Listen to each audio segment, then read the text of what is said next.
What's up, guys? Welcome to another episode of E4 Explicit Podcast. I'm Corey, and today we have Gabby. Balassone. Okay, Gabby Balassone. We also have Doggo, her dog, walking around. So if you see a pupper, it's okay. Yeah, I know. That's what it is. So you work at Johansson's. That's correct, yeah. Okay. We kind of talked off camera. Well, really, I know. Up, but. So, yeah, I work bartend a couple days a month these days at Johansson's. Worked there 10 years. Yeah. And we ate dinner there, so that's kind of like a... We're actually from, like, very close to each other. Westminster, New Windsor. Yeah, literally in Carroll County. We're neighbors. Yeah, literally neighbors. Carroll County standards. Exactly, yeah. So, thank you for coming on. Yeah, thanks for coming out. And so tell me a little bit about who you are and kind of like why I'm here, really, Absolutely. So I think if I recall this correctly, you contacted me about, talking about my Naked and Afraid experience. Yes. So I'm a 3-time Naked and Afraid survivalist, they call it, survivalist. I did 14 days in South Africa. On a fan episode. I did 21 in Mississippi. In the bayou. In the Mississippi Bayou. And my third one was 40 days in the Philippines. 40? 40, yeah. So it's the Naked and Afraid XL, which is the extra long one. Jesus Christ. Right. Okay. And the cool thing about it, so I guess what made my experiences a little bit unique was my first 2 partners left. I know. So I had 21 days by myself. So it's been a wild ride.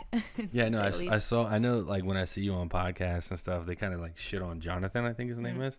Poor Jonathan. Yeah, that guy with the tattoo or whatever. What did it say? The tattoo? I don't know what it says. I don't forget. I think it's Lady Gaga lyrics. Oh, okay, cool. Yeah. All right. Well, he cut his hand or something? Yeah, so day 2, he sliced through his thumb.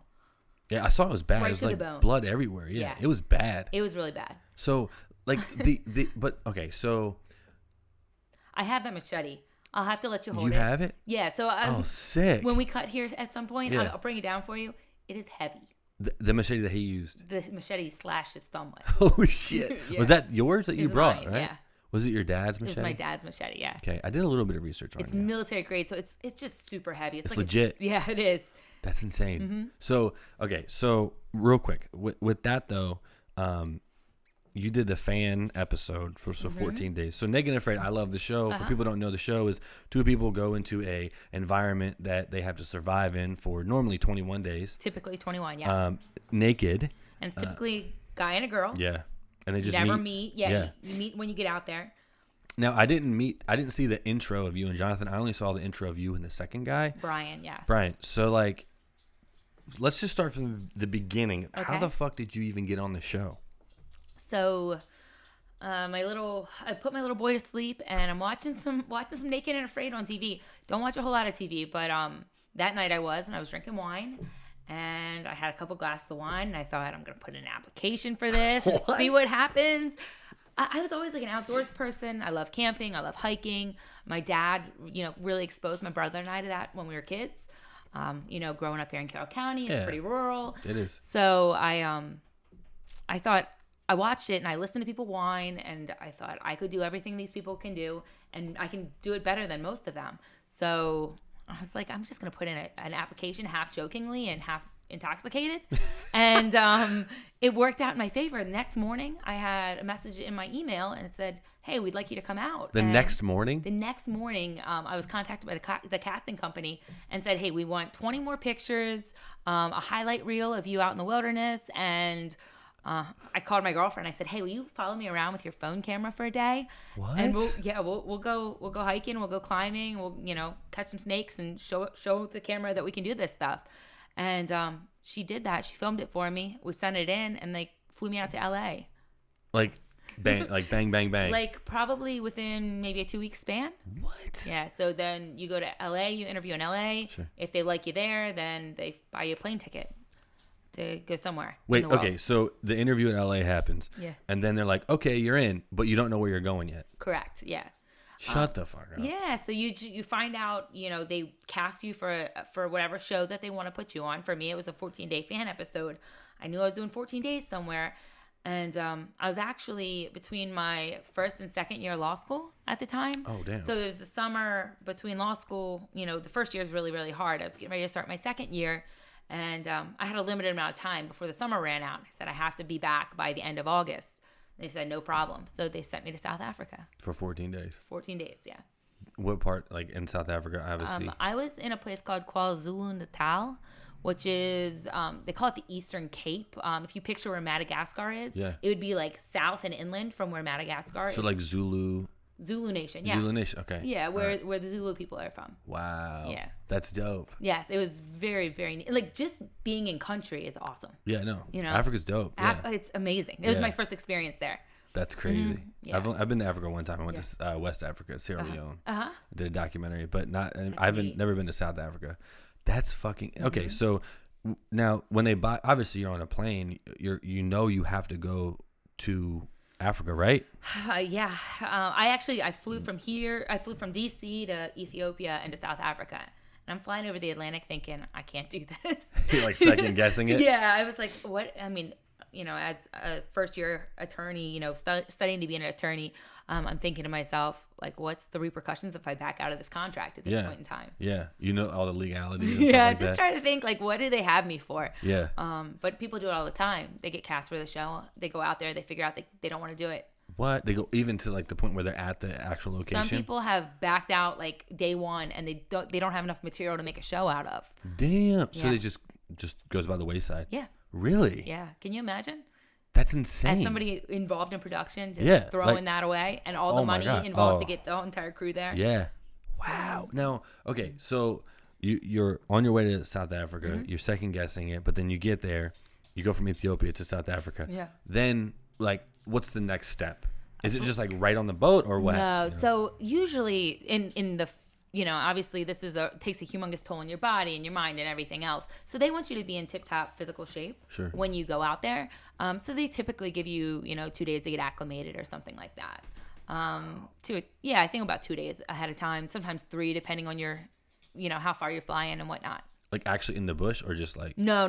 Just actually in the country. You get in country, you get your your time zones adjusted and jet nutrition lag. in you, exactly. Hydrate and all that kind of stuff.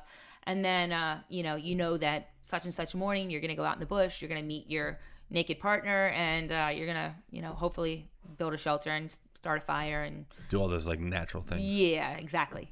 Dude, that's fucking insane. Okay. Yeah.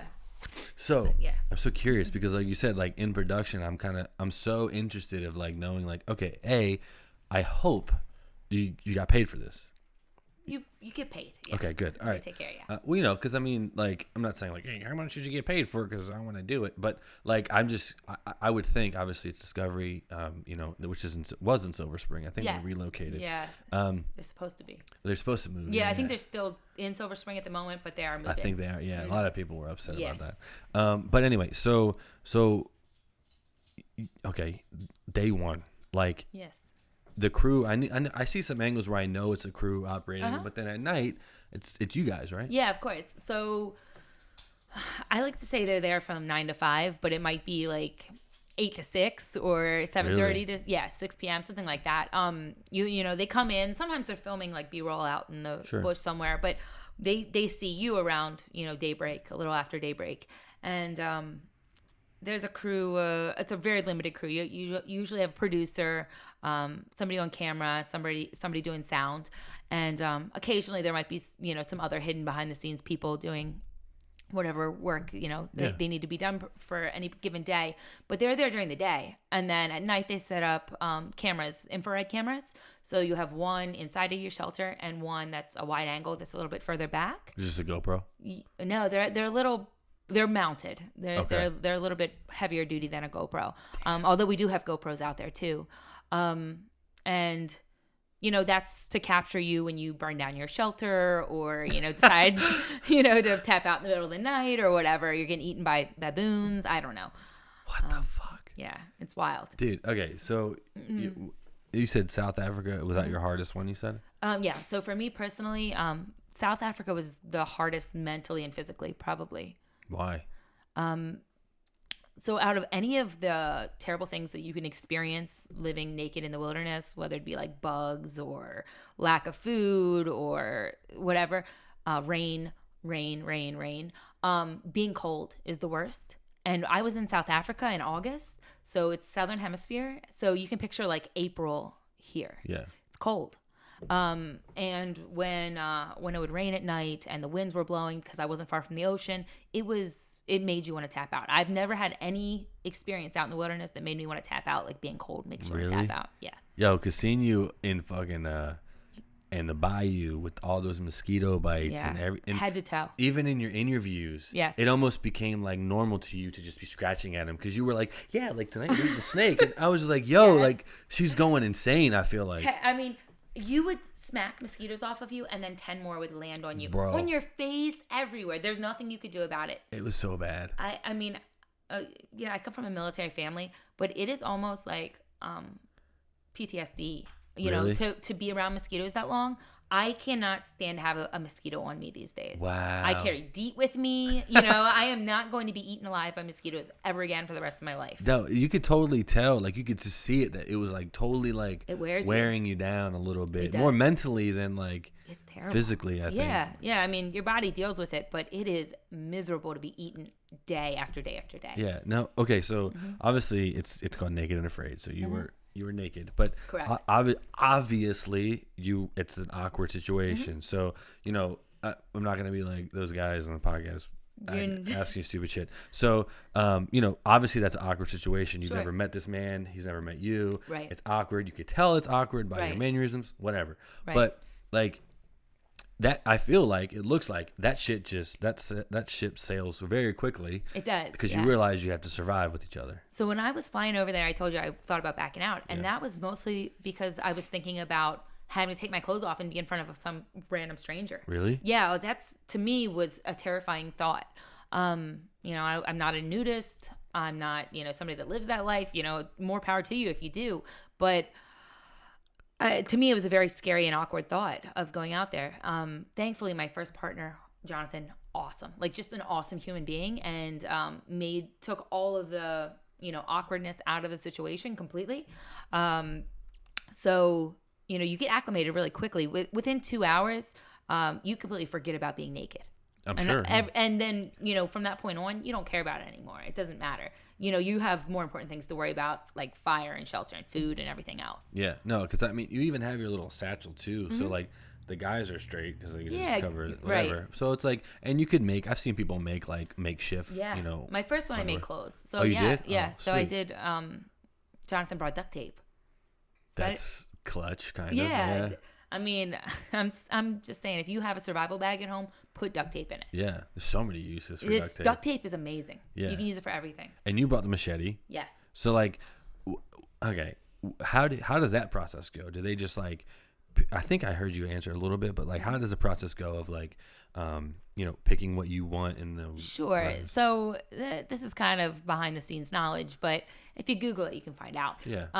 But you have a short list of things that you want to bring, and that ultimate decision will come down to someone else, you know, of what actually, you know, you pull out of your bag. Sure. The producers. So they don't want you and I both to bring a machete, no. Right? So you might bring a machete, I might bring a fire starter, and those are our items. Yeah. Yeah, so is it like a lot of reality TV show where, like, producers are, like, kind of, you know, because I know, like, for instance, when I interviewed Kale, like, a lot of the stuff that would happen would be like the producers would know something, would know that you don't want to record about it, and then they would go behind your back or around the corner and be like, yo, so and so said this, or you know, I heard this happen, and then it kind of gets brought up unnaturally. So I find that at least, so there's a lot of different producers out there. You know, they have probably dozens of producers that produce for Naked and Afraid. And I know everybody has a slightly different experience depending on what set of producers you get. That being said, I like to say the first day and the last day are produced as far as organization goes. You know, you have to get in, you have to get out, so they drop you off. Makes sense. You have to meet up with someone. You know, there's planning involved in those days. So First day and last day organized. Oh yeah, so the first day and the last day is slightly organized. I say those two are the most produced days out of it. And then you're expected to do these on the fly interviews on a regular basis. So in the morning when they get there, they're going to ask you about the night. They're going to ask you anytime that there's some kind of breakdown, whether it's you catch a fish, you almost catch a fish and you lose the fish. They're trying to catch that emotion. But I can say from my experience and the teams that I've worked with, they're documentary style producers and they want to see you in your natural state. That makes sense. Although, like I said, they're going to ask you when something goes right, something goes wrong. Sure. When somebody's under your skin. Obviously, those things are noted, and they're going to bring those questions up in the interviews. They need to move the narrative in a certain direction. Okay. So, because I also wondered about the animals because, you remember Jeff Corwin? Yeah, of course. So that show actually was like very staged. Uh-huh. Like he would just randomly run up on like a black mamba. Of course. And it's like, no, bro, like they just planted that shit. So Sure. so do they plant animals and stuff or do they? So to my knowledge, I've never been out there where they've planted animals. Really? So you found that snake when you were just chilling and walking in the fucking. The one in the swamp? Yeah. Yeah. Yeah. Was it a moccasin? No, that was a water snake. What's? They just call it like a northern water snake or a southern It's water just snake. like not poisonous. Yeah, it's not venomous. It's so growing up here, I've caught snakes my whole life. But that one was a really interesting catch. It doesn't really play out on TV how it actually happened, but that snake was like 6 feet above my head. Yeah, I saw. Yeah. So I had a stick and it started to go up the tree, and I took the stick and I wrapped it around the snake, and he was kind of like in vines at the time, so I wrapped it around the vines and pulled him out of the tree, and I don't know whether they really capture it, but I'm shaking. And the reason I'm shaking is because I have to kill something. Oh. So I don't in my normal day-to-day life really kill things. And having to kill it and in the water and as, having not eaten for a couple days at this point or having not eaten anything significant, this was a big deal. Yeah. No, that shit was fucking. It's pretty wild, isn't it? So yeah, that's absolutely natural. And there were snakes everywhere there. Really? And you also have to understand there's a lot of things you don't see. So they have 21 days of footage and you get to see, this much. Of course, yeah. But there's a lot more things that you eat and catch and create and do and trap that they don't even show. That you never see. I was eating turtles out there. I ate for crayfish real? out there. Yeah. And they didn't show any of the turtle shit? Watch it. You never see people eat turtles on the show. Probably because people don't want to see people eat turtles. Because people like turtles. Yeah. And we don't want to see people eating turtles. That's kind of why I wanted to ask, because I'm like, it kind of like, I hate when I see, because I'm like, I really hope they actually are catching these naturally and not like planning like some I said, poor I've animal. never seen anything planted out there. Bro, yeah. But watching you, because like I said, I didn't know anything about you like that. And like 2 nights ago, I was let me just YouTuber. And the first fucking clip that pops up was like a trailer for your episode, but it was like you were the first shot, and it was like you water high up to here with the snake, and then you were just like fuck it, and then just like clocked its head off, and I'm like damn, like she's a fucking beast, and then like but like there was mad alligators too. They made it look like there was a shit ton of alligators. So were there? No, I mean. Where I was, they weren't everywhere. I know there were alligators there, but they weren't everywhere. Like they kind of like when the portray dude it. was like, "Oh, something brushed my foot." Like yeah, it obviously wasn't an alligator, right? Yeah. So I find that there's a lot more to that. There's no real staging of animals, but some of the shots that you see off of B-roll are things that I don't necessarily see. I always thought about that, when I watched the show and they cut to like a snake that seemingly goes right next to the encampment or whatever. I didn't see that. Yeah. Although there are, the area is teeming with wilderness wildlife. It's not always right there, especially with a crew stomping around. Exactly. Yeah. Yeah. Like you made a good point when you and Brian. Yeah. When you were like checking through the water and you kind of made him go back to the camp because he was so loud, and you were like, if we do find any, they're going to be long gone. Yeah. And the same thing with the crew. If the crew's, they have to be so patient to get those shots. Absolutely. Anyways. Like I said, the crew are professionals. They know what they're doing. So quiet and so good at what they do. And they let you get far enough ahead that, they're not following. If you say, I need some space, or you need a GoPro and you need to go off by yourself, that's completely understood. They don't mind that at all. Yeah, because you're surviving out there. You are trying to acquire everything that you need from this environment. Sure. So they respect that and will let you do that. That's, dude, what was like, like when you killed the snake, yo, you were a bamf in that episode because you got the fire started, you did the snake, and then like that, bro. What? Brian. Yo, he was like, when he was like, oh, do you know what this is? Fire started. Yo, you were so like calm and collect. You didn't say a fucking word. And then you started the fire in like 30 seconds. Was it 30 seconds or was it like edited? So to make it look like. It probably took me more than 5, but less than 10 minutes. Bro, it took him like 2 days. He was at it for 2 days. So, no offense, but it's a man thing. Oh, 100%. You guys get so frustrated with things. Dude, listen, I am not a wilderness person.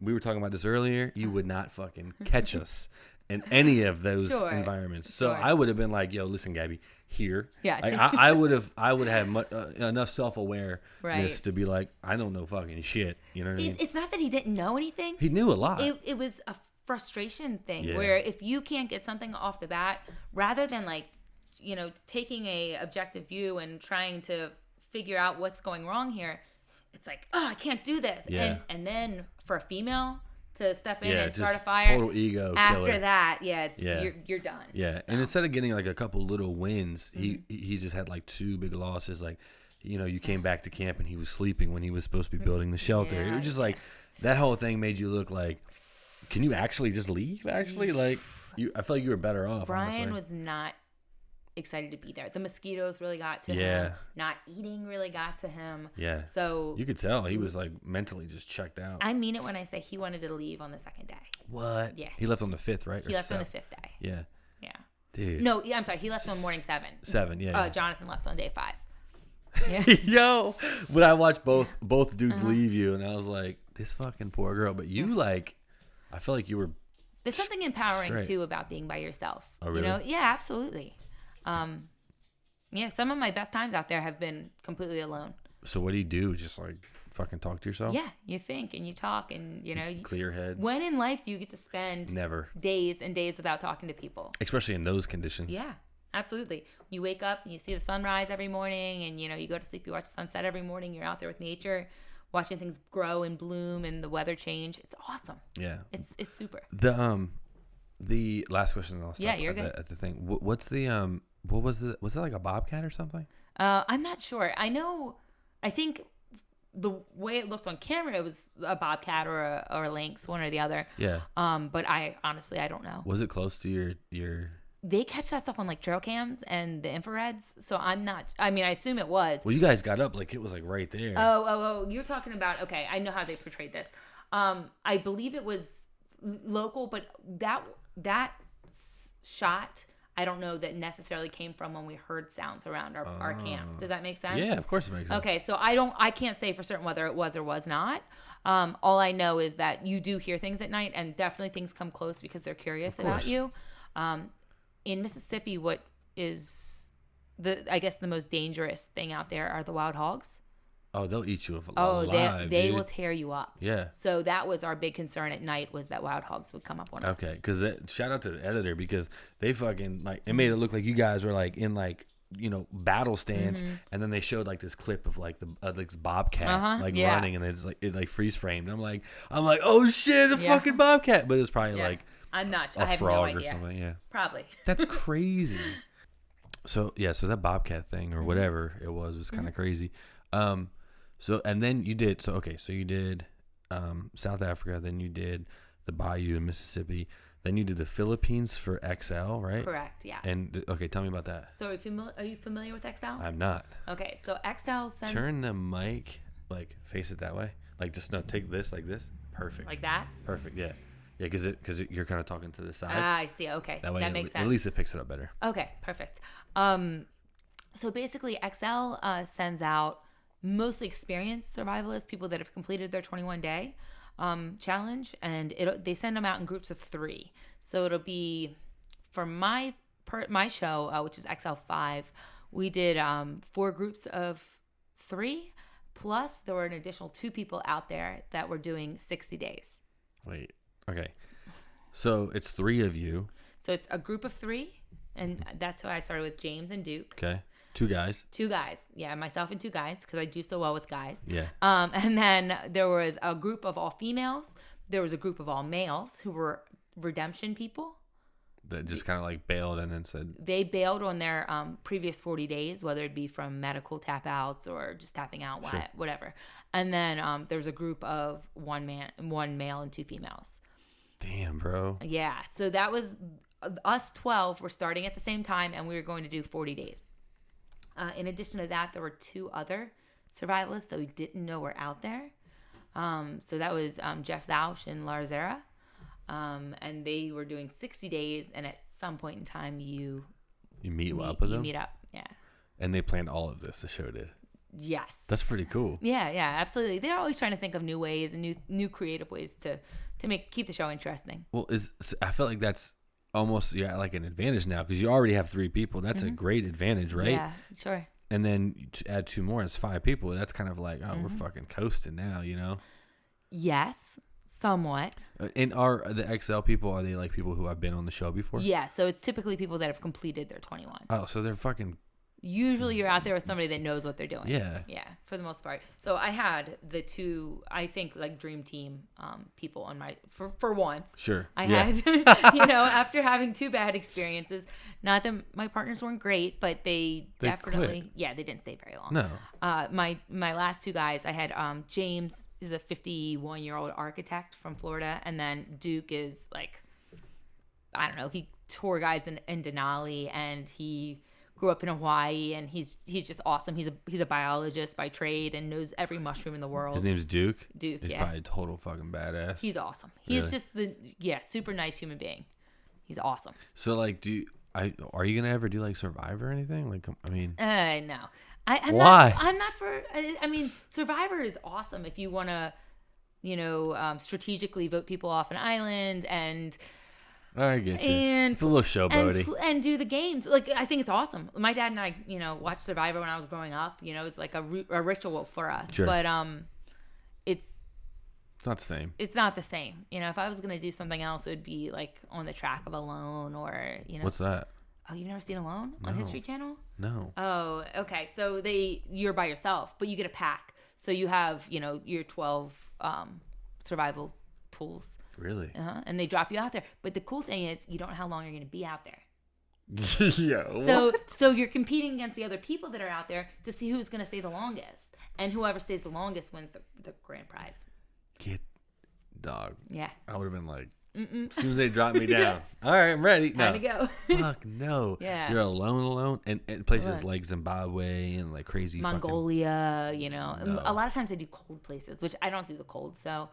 I have to rethink this Alone thing. Yeah, and I couldn't be on it anyway. It's on a competing network, so yeah, no, I know they don't pick you up. So no. Speaking of that, that's another question I had because I've had experience since I was on The Price is Right. Yes, and that's awesome. Yeah, bro, it was fucking insane. They with Bob Barker, his last year, 35th right? anniversary. Yeah, so I got to like be with Bob Barker. Not how long ago was that?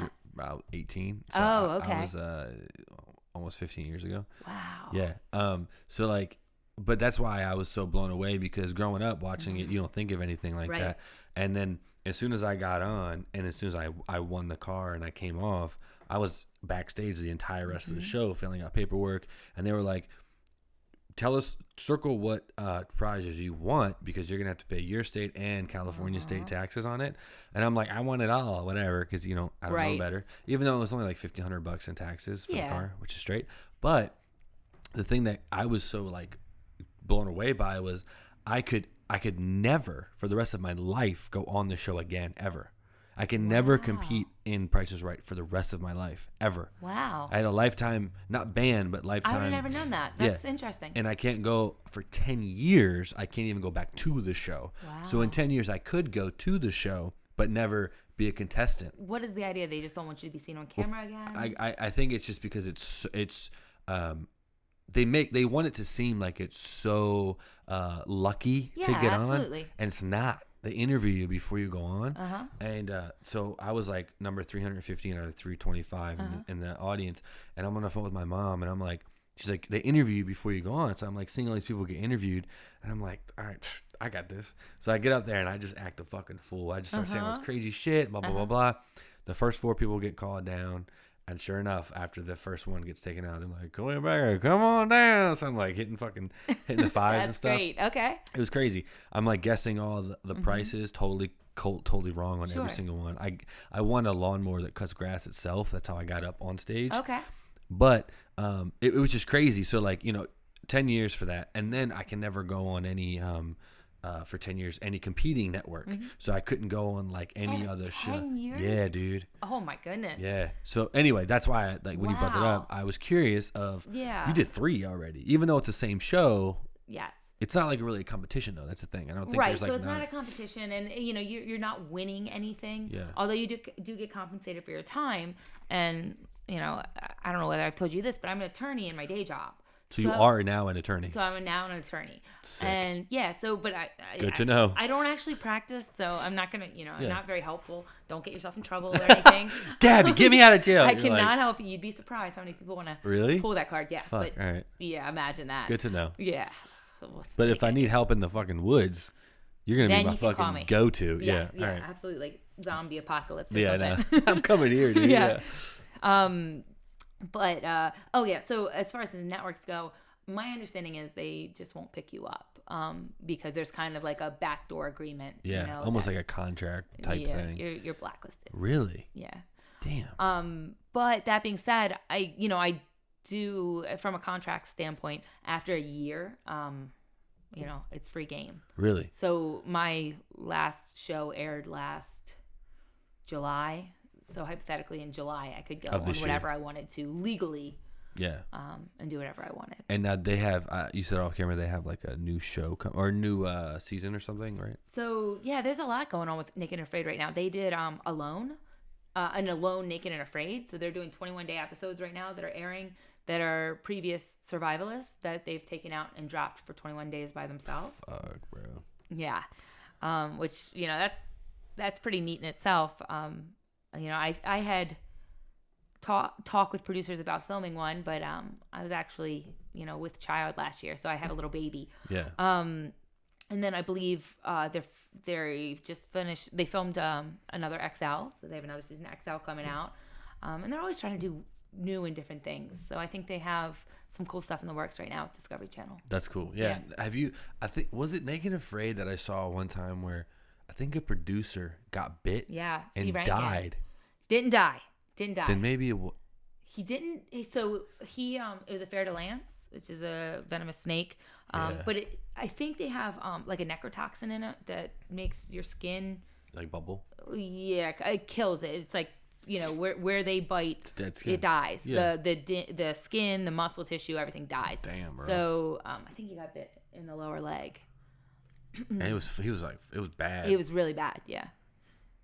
He's one of the executive producers. I was gonna say he was like he wasn't just like a. Yeah, I think he's English. Yeah. Yeah, and they helicopter him out or something like that. Yeah, when I was out in the Philippines, one of the guys I was out there with, Russell, he got bit by what they thought was a jungle viper, and viper. Yeah. Oof.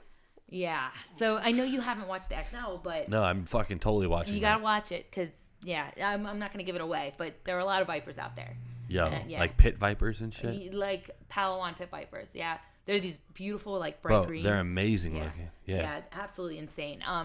Russell got bit by a baby, and they're more venomous. Yes. I used to have snakes. Not venomous ones. Yeah. What the fuck? Yeah. So I mean, everything you're doing out there is very real. And after Russell got bit, it becomes even more real. Yeah, you're like, oh shit, these snakes are real. I have a little 5-year-old kid at home. Yeah. And the thought of getting bit and something like that lasting for the rest of your life, that's serious. Yeah, I remember when you took the boat ride after the bayou, you were like, damn, like you were really emotional because I think your son at that point was probably like what, 2 or 3? Yeah, 3 years old, I think. Yeah, so you were like really like feeling Couldn't wait to go home. Yeah, dude. The craziest part was I studied for my bar exam, and I took my bar exam like Tuesday, Wednesday, and flew to Mississippi on a Thursday. So I don't know what you know about a bar, but you're studying for like bro, it's no joke. Months. Yeah. So I had literally locked myself in my bedroom and just studied for months. And I'd see my little boy, but it was like, sorry, buddy, you got to go ask dad. I can't help you right now. Yeah. For weeks and weeks and weeks. And then I have to go well, I didn't have to, but I went out and did 21 days in the wilderness. So I couldn't wait to get home, you know. Now very emotional. Yeah, no, you were very like, obviously, you know, you just now see people didn't know that, so they were probably like, obviously that added to your emotion that you just studied for the bar and took it. But like, how does your home life, you know, how is, because your husband's fucking awesome. Yeah. And he almost has to be, I feel like, to have like your wife out. Yeah. So, you know, we I'm going to pull this out, pull the whole arm out a little bit. There you go. And then push it forward. There you go. There? Are we good? There you go. Okay. Yeah. Sounds good. Yeah. So Carlos is, I wouldn't say he's the biggest fan of the show, but he's very tolerant of whatever I want to do in life and whatever, you know, he respects and appreciates anything that I'm interested in. And, you know, I try and be supportive of whatever he wants to do in life. So although he was not keen on me going out in the wilderness naked with some unknown man, he's come a long way and he's very proud of me. You know, you can see him get excited when the show is airing and things like that. So we've worked our way through a lot of I don't know, discourse related to it, but it's all good now. Yeah, I would imagine, you know what I mean, because it's like you said, like as a man, you're like, you know, your wife's out there. Sure. And then obviously, like he's totally probably proud of you because you know you fucking total badass, right? Going out there, and those guys are gone in like 5 and 7 days, and he's probably like, yeah, gone. Yeah. It's over. Yeah, I mean, are you? There's an MTV show called Are You the One? Have you heard of this? Never. So Jonathan actually went on to be on Are You the One? And so I'm not putting any like of his business out there, but Jonathan's gay.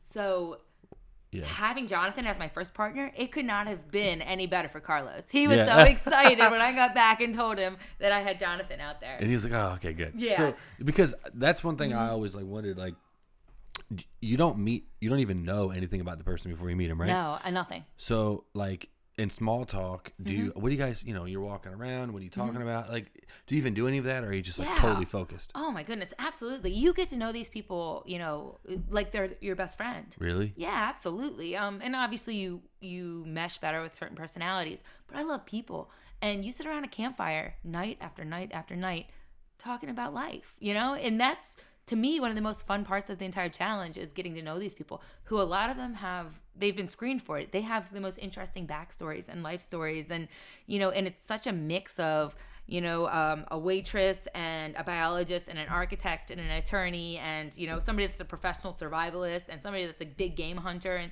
it's everybody mixed in with all their different life stories. It's awesome. Damn.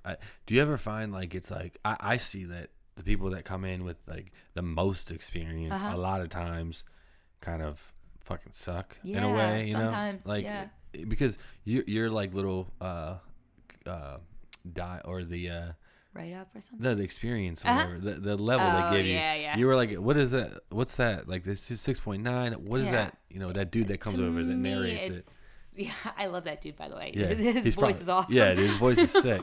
So I mean, I don't put a whole lot of right. faith credit in, you know, your primitive survival rating is what that is. To me, a good attitude is probably the number one survival skill that you can have. Like I said, I've seen people tap out. A lot of people tap out at this point in time. And the thing that they all had in common was like bad attitudes, frustration, letting things get to them, you know, getting down, not celebrating the small victories out there. Yeah. So it's all about how you see things perspective wise. Look, I would rather take somebody that had a good attitude over somebody that had every survival skill under the sun. Yeah. You know, it's all about the attitude. You literally had that. I mean, Brian had a good attitude in the beginning, but then he just let things get to him, and then he was just out. When you check out mentally out there, you're done. Really? Yeah, absolutely. I can imagine. I don't consider myself a survivalist, although that's what the show calls you as a survivalist. I'm just like a country person that grew up on a farm and likes being outside. Yeah. So it's about wanting to be there and wanting to finish. And, you know, once you realize that there's nothing out there that can take you out of the challenge aside from like severe illness or injury, you know, being cold is not going to kill you. Getting eaten by bugs isn't going to kill you. You know, you just suck it up and just do it. Yeah, it's going to suck. You just deal with the suck for a little while and you're out. And then you have something to tell a story about for the rest of your life. Clearly, yeah, no, I would have no story time. I would have zero. Yeah. Listen, it's no. Oh, that's what I want to ask you. Yo, what you got? This fucking chick who ate the parrot's head. Oh no, I know who you mean. Yo, when I time out. Okay, let me just break it down. So I'm watching Naked and Afraid, and I think she was actually by herself at this point because her partner had left, which was crazy because I thought she was like a goner like day one because she was almost like a city girl. Like she just was like, what the fuck am I doing here? And then so, your little baby coming in. Baby, yeah. He's like flying in. So next thing you know, I see her like she's in like I think it was like near a waterfall or something. Yeah. And this chick finds a fucking parrot's head. And then eats it. Yeah. I think she cooked it. I don't know. I can picture the scene of her actually eating it, but bro, she got she almost died. Like she was so sick. I was crying because I was just, not laughing at her being sick, but just like she just thought it was such a good idea. She was like, "Oh, it's full of protein." Yo, she crushed this parrot's head. Yeah. But I've always wanted to ask someone on the show, like, "What the fuck, bro?" Like, I mean, and it was dead, so it's probably like. I'm always skeptical of eating dead things. That's not really my thing. I know Gary Golding has been on the show numerous times, and that's his like. That's his go-to. Yeah, it's his go-to. He finds something dead and eats it. Dead, whatever. Impalas, whatnot. Me personally, growing up in the woods, I don't really eat things that are dead, but I can say, when I was in Africa, there was so little food. I was eating the frogs whole. So you were eating a frog's whole? I was eating the frog's whole. Oh, okay. So like you catch a frog and you eat the whole frog. Alive? No, I'd kill it. Well, frog legs are like good actually. Frog legs are good, but imagine chewing off the bones and the brains and the eyeballs and everything. Because there's some kind of nutritional value in that whole entire package. Yeah. So before I left, I was reading a book about Neanderthals, and that's the book said, the Neanderthals catch a bird, smash it on a rock to break all his bones up, and you'd eat the entirety of the bird, feathers, legs, beak, everything. I hear you, Carlos. Carlos, this is crazy. Yeah. So it's yeah, it's part of the process. I mean. When you're starving, you will eat anything. This is true. Yeah. Yeah. And like you're in that primitive mindset anyway. You're not even thinking like, I could eat, I could be eating filet mignon right now. You know, you don't think of it like that, right? Oh. What's up, boss? How you doing? You're like, who is this? I was like, Carlos. This is my old man. I thought it was Carlos too. Hey, baby. How you doing? I'm good. My name come up? No, not yet. In this? No. Oh. So this is my dad. He's actually not been on the show with me, but he's, when they do the clips of you coming home and things like that. Really? He always greets me somewhere. That's awesome. Yeah, and he's the reason I got into it anyway. Say, he's like we talked about him in the beginning a little bit. Yeah. That's crazy. So run me through like your mindset and like what you did to prepare for, Naked and Afraid and going through it, not knowing that you didn't even know where you were even going to go. Yeah. So the preparation, I think it's just normal outdoors stuff for the most part. You practice making fires. You practice building shelters. I just walk in the woods barefoot as much as I possibly can. We're not far from the Appalachian Trail, so I can hit parts of the trail and just hike it barefoot. Just try and get your fitness up and your cardio up for swimming and things like that. Did you do anything that like because I think most people probably work out and they get used to not eating. They do all those things. So like, did you do anything to kind of like? So everybody has like a different philosophy about whether you eat, you don't eat, you go in like keto diet before you go, like all kinds of crazy stuff. Yeah. My personal philosophy is go on the milkshake diet. So sounds fucking great to me. Yeah, it's my favorite. When you're preparing for Naked and Afraid, I mean, I have one girlfriend that she's going out there. She eats sticks of butter. Because what? Yeah, absolutely. Because you are trying to put on as much fat as you possibly can. Your body, as soon as you start starving, just starts depleting those fat reserves. And somebody like Brian, who is out there, and he's a stick. Yeah, and he's very lean, and his body starts eating the muscle. Yeah. You don't want that to happen. So I try and put on like 20 pounds before I go out. Damn. And then really? Yeah, and then when you get back, you're back down to your normal weight. Wow. Mm-hmm. But basically your body's just been eating like fat that you stored. Correct. Yeah. You will find that you are not affected as badly as people that are very lean. That makes sense. Though. Yeah, absolutely. Your brain is affected at that point. Maybe I should go on fucking Naked and Afraid. It's good for you. Instead of hitting the gym. 25 pounds real fast. Dude, I'm telling you, if they put. Side note, no one knows this, but off camera, I found a spider. You did find a spider. I found a spider, and it's a wolf spider. Yeah. The big ones that you find in your basement. You just fucking picked it up and just with your hands and put it outside. Yes. See, I can't even do that. And we're in a house, like, we're safe. Dude, could you imagine if I saw like a tarantula? I would. No. I promise you I wouldn't do well. In Philippines, they had these like centipedes that are like this long. This long. Not are they not like an thick? Exaggeration. Yeah, like this fat. Bro. No. Then they bite you for no reason. I've never been around a bug that will attack you. Like come to you to bite you. No, yes. Bro. Philippines. No. So basically I'm just trying to find places where not to go. Yeah. So I'm not going to South Africa. I'm not going to the Philippines, and I'm not going I'm sure at a resort it's fine. Yeah, that's me. I would just be in a resort. Yeah. Okay. That's fucking crazy. So what was I gonna say? So getting back though, so that's talking about like prepping. You talked about a bunch about like your experience there, but coming back, you mentioned it earlier a little bit. Like there's almost like a little bit of PTSD. Yeah. But like, how did you have to kind of get back in routine, and how long did it take you to kind of like settle? Well, all of my trips have been kind of in the middle of my life. So, I leave work and then I'm expected to go right back to work after I get back. So I don't really give myself a lot of time to reacclimate. But that being said, you find that your emotions and your hormones are way out of whack. Your hair falls out. What? Oh, yeah. I probably lost a third of my hair when I got back from the Philippines.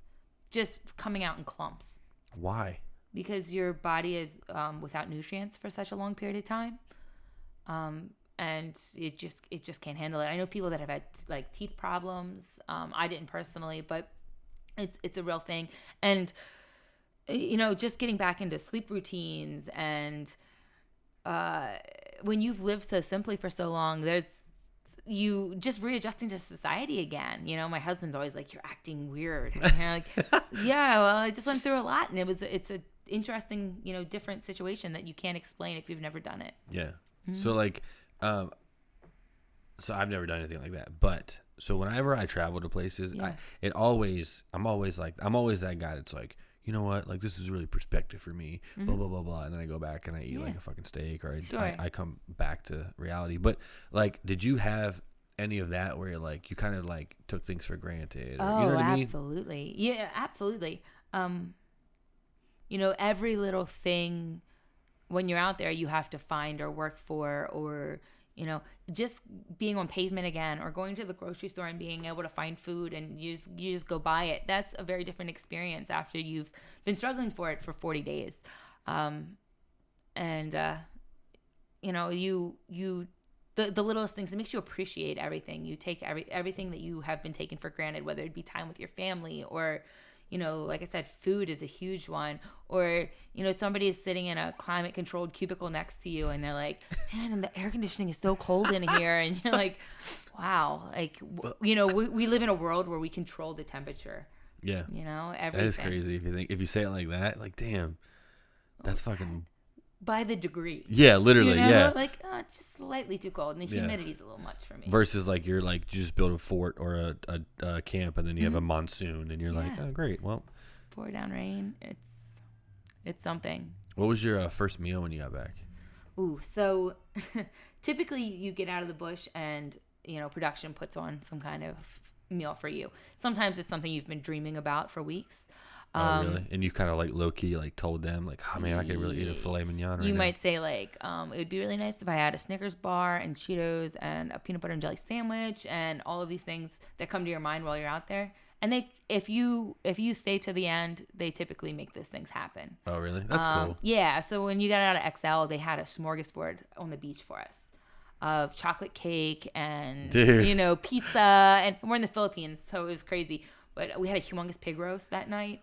Oh, and then I proceeded to get so sick in every airport from Palawan to Manila to, everywhere from Philippines to here. Really? Oh yeah, LA. You got food poisoning? Your body just stops breaking down things. So like when you reintroduce all these things, especially all at once in very large quantities, you get super sick. Really? Oh yeah. The doctors tell you you're supposed to have like bone broth for like a week when you get back, and like slowly introduce different foods to your body. Obviously that doesn't happen. No, you're just like crushing chocolate cake. You're drinking milkshakes and like, then proceeding to vomit, and it's just terrible. It's totally worth it though. It is, absolutely. Oh, absolutely worth it. I do it all over again the exact same way. So it's like, so you didn't plan, obviously, for this. You did this on a drunken night. You emailed the producer. You heard back from him. Like, so kind of what's like, now that this has become almost like a part of your life, what's like kind of like your end game as far as, how's it going? I don't know. That's a tough call. Like there's people out there that make, somewhat of a gig out of this, and I know a lot of people in reality TV transition it to something else. That's not really my end game. I want to write a book, but it's totally outside the purview of anything survivalist or naked or afraid related. So, that's completely different and apart from this. I mean, 9 to 5, I told you I work in a corporate legal office, and I'm happy with my life. And if I can just once a year go on a vacation, all expenses paid to wherever to live for free and play in the woods, I'm cool with that too. It's crazy you like look at it like that. Like, I mean, I've been dreaming of this since I was a little kid. Yeah. I was like, there was a guy called Marty Stouffer from Wild America. Did you ever watch that show? I don't know. It was, night television show, but just being out in the woods, that's what I like to do. And I literally, even without cameras, I would probably do this for the rest of my life if it meant I couldn't lose my job. Oh, damn. Like once a year, go out in the wilderness. Yeah. For sure. That's cool as shit, it's though. neat. So, like, I'm trying to, what was I going to ask you? I was going to ask you about your dad, he came in and he kind of like, he was like really like proud of you and excited. Oh, he's like always super excited. Yeah, so he was like, giving us little bits of information about like, the frogs and shit. Yeah, was it the bayou or was it in? That was in Africa. In Africa, I had a lot of frogs. Yeah, you like demolished the whole fucking. You know how frog you population. hear frogs at night? Yeah. I went from hearing frogs at night to eating every frog on the bank of this river, and there's no more frogs peeping. I eat every frog. I'd hear one. I knew it was out there. Next morning, I'd eat that frog. How would you eat it? Like what you said earlier, just like crush it. I made a gig. So frog gig. It's basically like a stick with points on the end, and I'd go out and gig the frogs. Gig, you just like harpoon them. Yeah. Okay. Yeah, and then I'd eat them. Some of them I boiled and some of them I cooked over fire. But frog skin doesn't taste very good if you cook it over the fire, so you gotta boil it. What the fuck? So how do you know that though? Just trial and error. Trying it. Yeah. Bro. Yeah. So how many frogs do you think you ate? Like 50? A lot of frogs. Really? Yeah, probably. And they were small frogs. They weren't real big. Like I said, when I was in Africa, there was so little food. When you picture April here, there's nothing blooming. There's no fruit-bearing trees. Yeah. There's nothing out there yet. And that's how it was there. Just nothing to eat. So like frog, I'm picturing like a little like dart frog almost. It's larger or like than that, like a leopard almost. Frog, like this big. Damn, bro. And I told you I ate them whole, because it's all good for you. And that's how you just basically like survived. Yeah, that was a tough one. Has anyone ever died on the show? No one's ever died, but people have become very, very sick. Really? Yeah. Mainly because they probably ate something they shouldn't have. I mean, people always say, aren't you afraid of sharks? Aren't you afraid of leopards or lions, whatever? No, what you're afraid of is the little stuff, the parasites, the mosquitoes, bad water. People get super sick. Parasites. Parasites. You know about the parasite that I forget what it's called, but it'll basically attack a grasshopper and then make it kill itself by jumping in the water. That's fucking crazy. That's insane. Yeah, I'd never heard of it, but I talk about that on my podcast before with some other lady. That's interesting. And it literally like goes in its brain, right. Makes it commit suicide by jumping into the water, and then it basically like does it again, like recreates itself in some weird, I don't know what it does, but that's see, that shit's scary as fuck because like you don't even know that that's happening. Yeah, I mean, one buddy I was out there with, he got leptospirosis from drinking bad water, and he was like in the hospital for months. What? I know people that got dengue that dengue fever that attacks your nervous system. People that had malaria, different forms of malaria. It's no joke. It's very, very serious. Did you have to? Because I remember when I went to Africa, I had my malaria. I had my yellow fever shot, and then I had my malaria pills. Yep. I stopped taking them like third day. Yeah. And I was like 30 days there. I opted not to take malaria medicine. They will give you malaria medicine if you're out in an area where it's prevalent. Yeah. But I was never in an area that was super bad for malaria. At least going out there, I didn't think it was. Yeah. But apparently the Philippines where I was is pretty. Really? Yeah, pretty saturated. Damn. Yeah. I know actually a couple of people I was out there with ended up with it. Just tested positive when they got back. My one girlfriend, Riley, she lives in Maryland here too. She ended up with Zika off her show. Damn. And she's good now, though, right? Yeah, I mean, it doesn't really affect you, I don't think, as much as it affects your offspring and if you have a child within a year or something. Oh, shit. Yeah, so she didn't have any offspring, though. She's safe. Damn, bro. Yeah. You got to look her up. She's from Maryland, too. You'd like her a lot. She's on the show, too? Yeah, she's on the show, All too. right. I'll fucking... Yeah. Oh, yeah. Okay, what's your favorite season? Ooh. And why? I don't watch a lot. Oh, my favorite season that I was on? Yeah. Oh, my favorite show that I did was Africa. Why? Because it ties in a lot of my family. My dad was mentioned a lot and things like that. Okay. So like it gives me a lot more background about my life. Yeah. And I thought my true colors showed a lot more in that show. The Philippines was my least favorite of them all. There's this ancillary storyline that they drum up because obviously it's reality TV, Sure. but it wasn't about me, so No. wasn't Yeah, interesting. you're like, whatever. Yeah, whatever. I mean, to me, it just wasn't portrayed in a light that I thought was this positive. And the Africa one that was the first time you went on for only 14 days. Correct. So how many days total have you spent in? I have 75 days naked in the wilderness. Damn. Yeah, 75. 21 by myself. Wait, 21? 20, 14 in cumulatively, got 21 it. days, yeah. Bro. So basically like a whole episode. That's what I told them when they asked me to do alone. I said, I've already done it. You're like, I got it. Yeah. Yeah. Dude. Yeah. Like so what are you scared of? Like okay, it's called Naked and Afraid. Like clearly you're not afraid of spiders. You're not afraid of sharks. You're not afraid of fucking toads and parrot heads. Like what's like your... I'm not a big fan of parasites. Okay. So but I'm saying like, what's like something that like... That is scary? Yeah, like a parasite, you're not going to like see it in your fucking intestines. Like, I don't like leeches. Like, Eh? yeah, I don't do leeches very well. Like, I mean, I've had them on me and whatnot, but it's just... You did? Oh, I've had... Yes. You're like, yes, all over. Yes. Well, because Yeah. when you're in the water in the bayou... Chest deep, yeah. Yeah. But I've had more leeches on me, like, playing in swamps around my house than Bro. on the shows. Aren't you scared like a leech? Like, I mean, you're naked. I would be scared like one was like... swimming like, around places go you on don't my want? butt. Yeah. Yeah. Oh, my God. Yeah.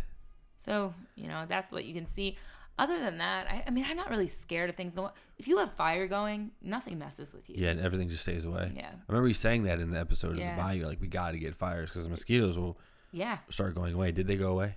It diminishes their presence if you're in the smoke. Mm-hmm. Unfortunately, in the bayou, I had a fire minimally. Really? Oh, yeah. I don't know if they show it that way. I didn't have a fire like after like, I don't know, say 11 or 12. I couldn't keep on going at least. Oh, damn. They had it. Well, because they also, when he left, they don't even really show like they just show you kind of like getting up. In the rain, and going to sleep, and then they skip like 7 days. Yeah. They didn't really show like day to day at all. So that's why I was like, they made it look like you had a when fire. you're by yourself, there's not a boring. whole lot of interesting stuff happens, right? So those are typically the lesser favorited episodes. And you're just trying to get through it. At that right. point. You don't have anybody to talk to. It's not interesting. You're not fighting, Yeah, absolutely. So Who's that one chick that was on there that you said's like a total badass? Who's like the best? Laura. Zara? Yeah, she's awesome. She's she's probably like the queen of Naked and Afraid. Really? Yeah. How many times has she been on? She has more time than anybody else on the show, but I don't want to lie to you how many days that is. Where's she from? Vermont or Oh shit. yeah, somewhere up there, Vermont, somewhere up there. But she currently lives in Georgia, I believe. Damn. She has a very cool backstory. She's a very cool Really? person. Most feral human being I've ever met. Really? Mm-hmm. Yeah. And she just fucking killed it on Naked and Afraid. Oh, yeah. I mean, she is just not only like a genuinely nice and kind human being, but also she is just very good at what she does. Yeah. You know, when I grow up, I want to be her. Literally, when I people kept telling me, "Yo, you got this girl Gabby," blah blah blah blah. I'm like, all right. I legit thought when I watched the episode, I was like, all right, this is probably not even gonna. She's probably gonna like flake on like day 3 or 4, and then like I was like downstairs and I'm like screaming, yelling at my laptop watching because I'm like, holy shit, because you fucking like, dude. Do you ever regret anything that you did on the show? Ooh. No, I don't really regret it. It is what it is, you know? Yeah. No, not really. No. Mm-mm. No. Okay. Trying to think if there's anything I was saying, like, I mean, bothered me, but no, I mean, you seem just kind of like isolatory. Is that a word? Isolatory? no. You know, isolated or like kind of you were just like, I felt like you didn't even like need you were not even, I was just blown away by how like unfazed you were at like everything. Like you met my dad. He's the most like streamlined, like laid back human being. Super chill. Yeah. So I think I've tried to, draw from that. Not necessarily that I naturally like that, but don't sweat the small stuff out there. Literally, and it's all fun. You're out there because you choose to be out there. Yeah, this is true. And why not make the best of it? It's so much fun. No, because like when specifically Brian, because that's like the only episode I watched throughout. Like you were literally like even coaching him at night, being like you had like a talk with him about like stepping your game up and like you were like looking out for him. Right. Like, yeah. Why not just like kind of be like, just leave because you're better off by yourself. You seem like you're better off by yourself. Yeah, but I mean, to me, the ultimate goal is to make it through with your team. If you can get through it together, that is the number one goal. And unfortunately, not everybody's cut out for it. It's just like anything in life. You see what you're made of and see whether it's for you. And if it's not, that's your own prerogative. But I knew I wasn't going to leave, and I'd rather be out there and take care of whoever I'm with. I guess maybe that's part of being a mom or part of being part of a family, and you have that instinct. That's what it seemed like. You were just like very nurturing. Right. When I personally would have been like, go home. I would have been like, like get the fuck, like let's go, or whatever. But what's up with the necklace? I want to, because I saw you wearing that. So I wear it for my interviews and whatnot. But this is what they put the mic in. Shut up. Yeah. So this is what they call like a dummy one. Bro, that's so smart. Yeah. So it's actually, they don't make a wireless mic that is high quality enough for what they're trying to do. So it's a wired mic. And there's a little mic inside there, but it's wired here. And then it's wired into the bag where the battery receiver is. In your little satchel, which is why you always have to have it on. Why you can't take your satchel off. Shut up. Can I see it? Yeah, absolutely. No, because this is like... So you get to take one of those home if you make it through your challenge. So I have 3 of them. This is the legit one that you wore? Yeah, that's a dummy one. So like hypothetically, if you're out and you want to go for a swim, you can't swim with your battery pack. So you wear one of those. Shut the fuck Makes up. sense? Yeah. I'm sorry, I'm just blown away because like... But now I've when you're watching the wanted... show, pause it because you'll notice that it's a You mic. can see the wire going. You can see the wire sometimes. Oh my God. Yeah. That's amazing. Yeah. That's so smart. Yeah, I mean, it's the only way they could do it. And they get your voice all the time. So it's funny because I talk to myself all the time. And they're like, shut up. This poor crew, they're having their lunch break and they have to listen to me babbling about whatever I'm talking. You're like eating frogs and they're like eating like ham sandwiches. Yeah. Did you, so the mic though, like, they didn't have anyone like with a boom mic or a shotgun mic? So they do that when you're doing your OTF interviews, but that's it. They don't really follow you with the boom any other time. Bro, that's crazy because I literally always wanted to know how that's so smart. And it's a little fuzzy mic in there. So, sometimes it's raining and it gets wet, but it's protected by the. Wow, that's so smart. So everyone has those. Yeah, and it's apparently these are made by like one guy in his like garage and, somewhere down south. What? Yeah. That's cool. Yeah, it's really neat. Damn, I think it's really intelligent how they did that. No, that like literally because I'm always like trying to find out like how the fuck are they shooting this? Like, why is the audio so good? They must have shotgun mic. But then when you see like the night cam or the GoPros, you're like, yo, they definitely don't have good sound, but it sounds fucking great. Right. Well, so you're wearing this during the days, but at night you don't have it. Well, at night they put a like a shotgun or like one of those fuzzy microphone things along with their infrared cameras. Bro. Make sense? Yes, that's so crazy. Sorry, Naked and Afraid, if I'm giving away all your secrets. No, but that's like, I don't think there's anything. No, they don't give a fuck. No. That's just so crazy. Yeah, because people like always knowing ask what it, it wow. is. They're like, is it a GPS tracker? I get that question a lot. No, it's not a GPS tracker. You can get lost. Really? Have you ever got lost? No. You're like, where are you gonna go? Like, you can get lost. I don't know. I mean, I don't. What? In What do the you middle mean? of the night, you have no. Oh, not in the flash. middle of the night. Yeah. I mean, But like during the days, you have a camera crew there, so you don't really go stray far. But I mean, they have lost people before. damn. Is it awkward? Like when you're like, because I always see. I know it's smart. And it's probably the reason why they do it is to cuddle up with each other is because like warmth and stuff. Yeah, absolutely. But like, is that like kind of weird. Kind of a little weird? Yeah, it like can be. like big spoon, little spoon type shit. Yeah. Like that's kind See, of. with Jonathan, great. No awkwardness there. Brian, first of all, we're in Mississippi and it's like 75 degrees, and he's like, oh, it's so cold. Brian, You're like, bro. it's not cold. This is we're not- fine. Yeah. You lay over there, I'll lay here. We're fine. Yeah, you're like, stay over there. Yeah. That's crazy. So it just depends. Has anyone ever like? Do you know if anyone's ever met and gotten like Hooked up on there or anything? No, not so much hooked up, but Yeah. like maybe met. And I think didn't people get like date after the show or something? Yeah, there's been couples that have formed. Really? Not necessarily that they were on the same show together, but it's kind of a tight-knit group of people that have been on it. Afterwards they go to reunions and they have similar interests and things like that. That's cool. So people end up, as couples. Did they do a celebrity one or is that just on SNL? That is really funny, the SNL version. Yo. They did a really good job. That was funny, but have they ever done any? You know how they'll do like. Yeah, they did Macy from Teen Mom. Oh yeah, she did do it. She did it. That's right. They Macy, had shout out to Teen Mom. They did two YouTube sensations. Really? One was a professional surfer. The other one had a YouTube channel, and I think they did it. They didn't make it. Yeah, I think that's pretty much it as far as celebrity editions. Damn. Do you get like, since you live in like Carroll County, which is kind of like we both know Small it's like town. yeah, small town. Do you get like a lot of like, oh, there's Gabby? Da, da, da. It's funny because the local newspaper has covered it and whatnot, so I can't go out anywhere. And it's always strange because you can see people are talking about it. I saw her naked and it was blurry. Yeah. Yeah. You look different with clothes on. I've heard it. I go to my Wow. son. I go to my son's school, and you can see that like the moms and dads. That's the girl. Really? Oh yeah, for sure. It's small town. Of course. Yeah. And then You're not like signing autographs. You're like. sometimes. Really? No. Oh my god. I mean, sometimes actually, I have signed a lot of autographs. That's cool. Yeah, it's been cool. People write me. I have 2 people that write me from prison. What prison? Or can you not say? All right. I don't. One's up in Pennsylvania, and I'm not sure where the other one is. Both have really bad crimes though. Really? Yeah.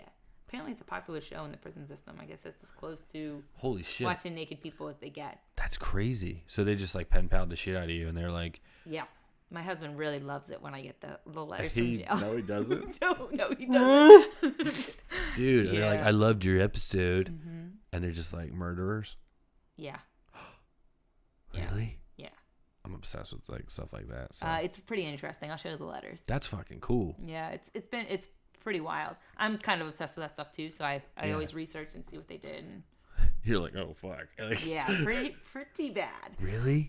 Yeah. So I mean, and it's strange. Like I was weird. in Mexico on vacation, and these girls came up to me and they're like, "You're the girl from Naked and Afraid." So it's neat because my episodes have been popular. Yeah, no, they're definitely. People do recognize me out in public. I know it's not always like that, but it's been good. Yeah, I mean, I think they got like a couple. Like I think they got millions of views on YouTube. Yeah. Just so you know, but Yeah, which is great yeah, it's for cool. a show. Yeah, and it's big here, but it's bigger in Brazil. Really? Those people love Naked and Afraid. What? It's crazy, but they show it worldwide. So, I can always tell when my show is showing in like in India or in Poland or wherever because I get a bunch of friend requests pop up from Really? there. They like search you. They like find you. Yeah, they do. Dude, that's cool. It's fun. That's sick. Yeah. Well, where can people find you on social media? Or are you not? I mean, your husband.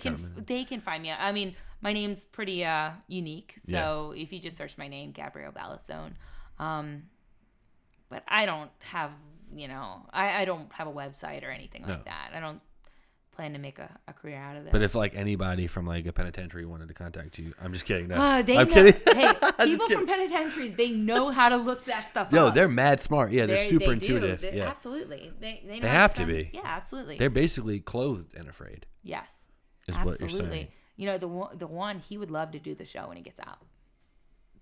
Oh, I'm like, no, not this podcast. Well, I could probably hook him Nah, up I'm with good. you. I'm good. I'm good. He has a very interesting backstory. No, he's like Charles Manson's. Like, no, I'm good. Are you No, sure? no, so he'll probably do the Naked and Afraid show. That's what you're saying. Yes, he would like to be on Naked and Afraid.